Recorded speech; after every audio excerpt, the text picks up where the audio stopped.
Valdastico Nord, l'infrastruttura deve essere fatta nonostante le obiezioni dei confinanti trentini. Ne è convinto il governatore del Veneto Luca Zaia, che in vista delle prossime sedute del CIPE per affrontare il nodo della Valdastico ne dichiara l'importanza e la necessità di realizzarla in tempi celeri, senza ulteriori proroghe.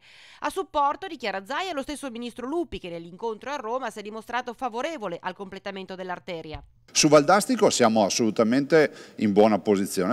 La questione Valdastico Nord è al vaglio di analisi e approfondimenti dal 2007. Anche l'assessore veneto al bilancio, Roberto Ciambetti, parla di un'opera strategica che non prevede esborsi per lo Stato, visto che le spese sono accollate dalla società autostradale e il completamento a nord della Valdastico, andando a intercettare anche la costruenda pedemontana, avrebbe un impatto positivo sui flussi del traffico. Stiamo parlando di un prolungamento verso nord, quindi un completamento della Valdastico Nord, che significherebbe concludere questa autostrada, significherebbe sgravare l'A4, quindi il tratto Venezia-Milano, Milano-Venezia, di molti milioni di auto, quindi meno inquinamento e meno pericolosità.